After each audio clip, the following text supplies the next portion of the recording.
Hi, Lorie. We've been here for 4 hours. Calandra and I both have showed you 25 houses. You loved them all. You loved them all, right? You got the house, all right? I thought we got everything that you needed. You got the backyard, you got the deck, you got the 3-car garage that you always wanted, right? Yeah. All right, so now it's time to make a decision. I'm going to show you these one more time. One more time, okay? Because look, it's 9 o'clock. I got to get out of here. Chipotle's about to close, so we got to wrap this up. So, we got the houses, we got the sold prices. I want you to take one more look at them, all right? Sold prices. Now it's time to make an offer, all right? House is listed at $300,000. So what's going to be your offer? You've got all those sold prices there. What are you going to offer? Well, you know, Lorie, well, it's really not a hard decision. I'm not paying more than $175,000. My dog doesn't even like the house. $300,000. There's no way I'm gonna pay $300,000 for this house. No, the house is. I simply showed you everything here. The seller wants $300,000. You got all these sold properties here, pretty much supporting everything to support that price. Where did you get that price from? I don't understand. Do you know why? I mean, really, this is not my first rodeo. Right. I've been doing this for a long time. Right. I may not know who you are, but I know what you are. You're the negotiator. You love to negotiate. You love to negotiate. Right? You're absolutely right. Right. And I am not paying $300,000 for this house. I'm not getting a Chipotle anytime soon.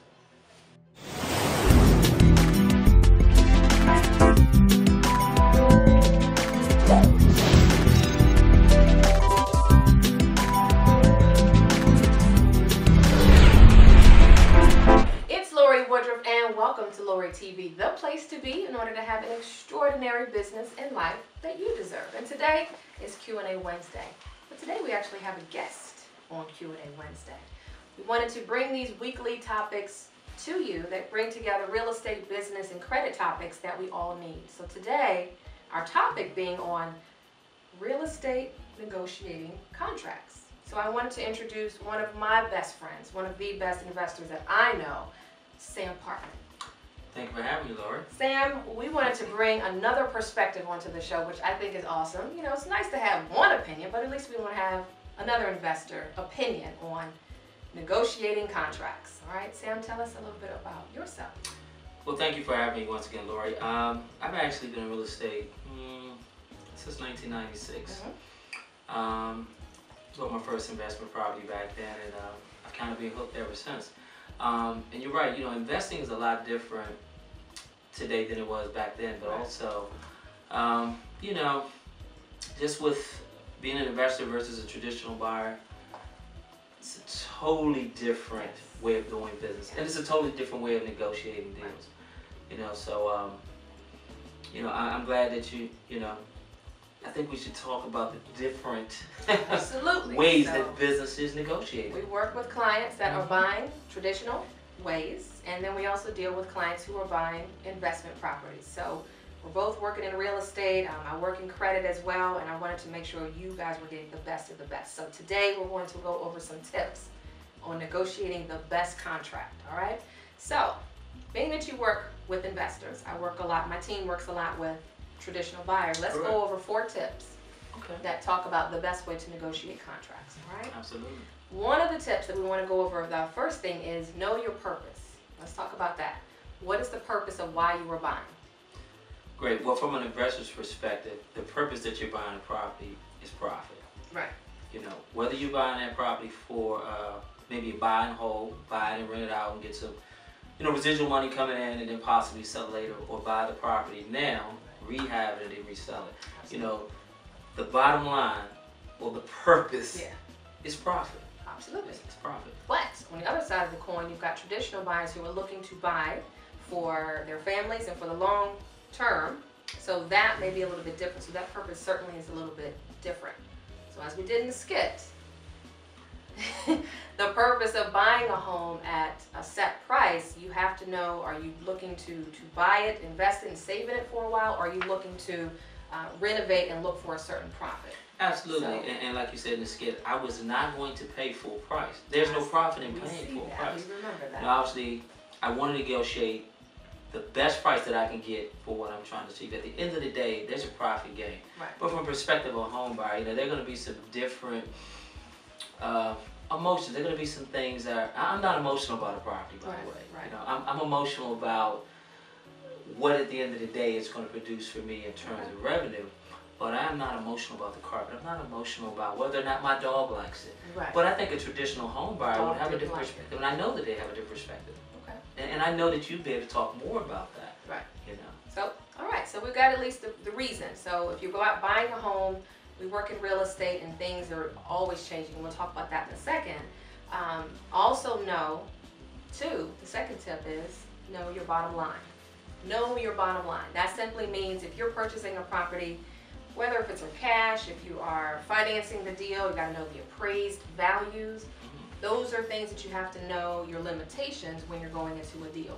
Absolutely. And as an investor, you know, there's a certain amount of money that I'm going to purchase a property for. There's a certain money that I've allocated to rehab, and there is a bottom line number that I feel makes sense for me to do the deal. Right. Whatever that number is, every deal is different.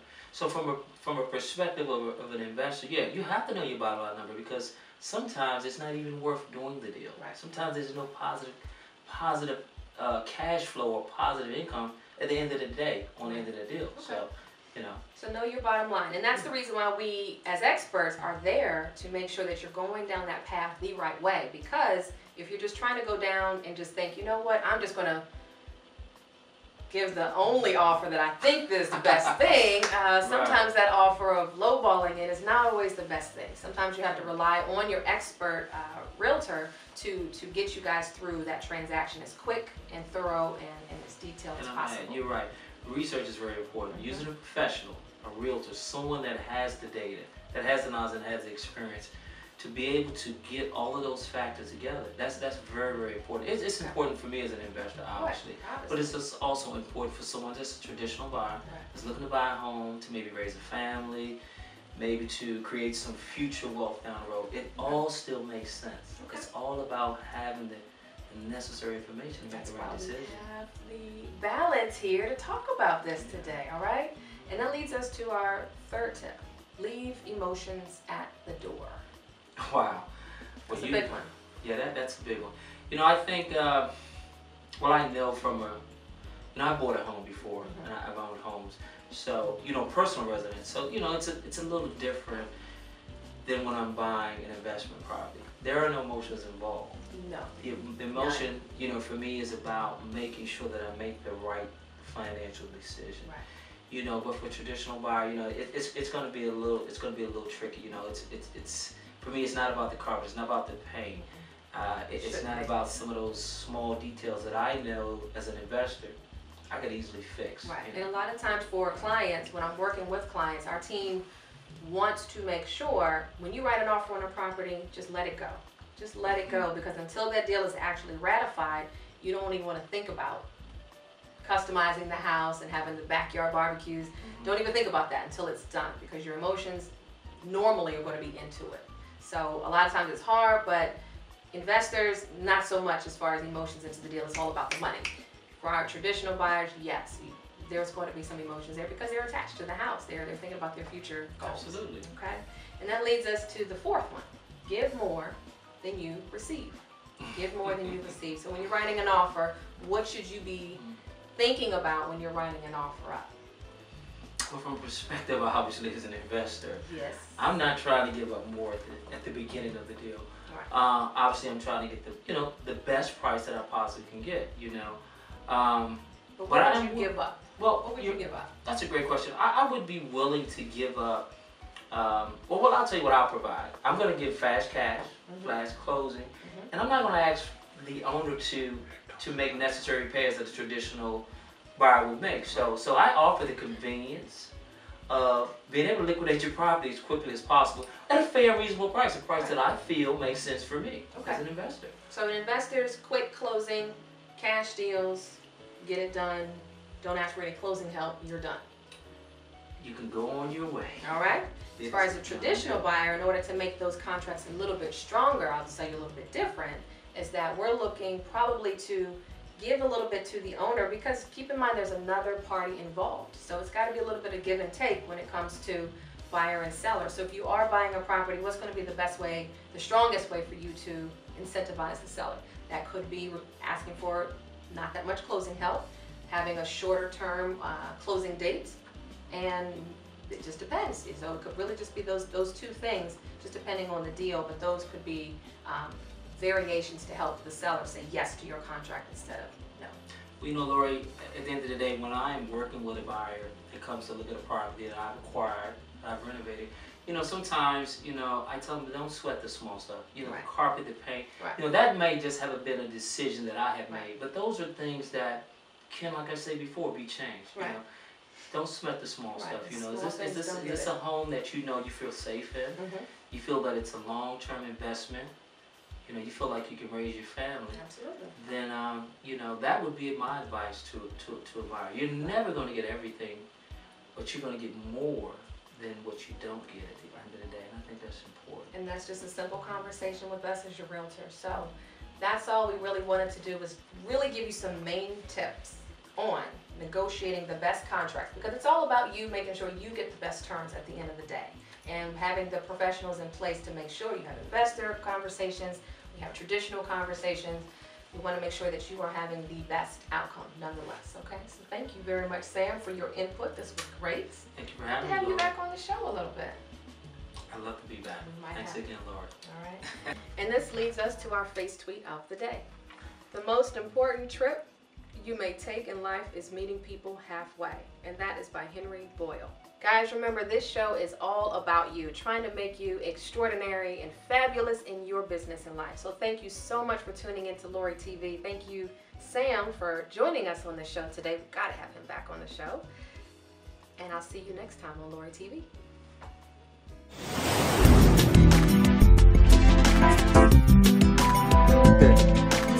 One and action.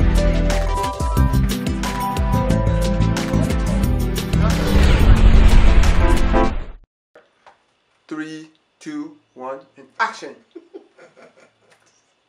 I'm sorry. Sorry. Okay, go for it. Bloopers, yeah, I'm bloopers. sorry, go for it. 3, 2, 1, and action. Goodness gracious. Do it again. Yes, thank you. You're having too much fun. She's making bloopers for the end of the show. I'm just recording everything. So we cut it off. So just do your stuff. Okay. Think about something depressing. Okay. It's still funny. That's not it. All right, you ready? Ready? Yeah. All right. 3,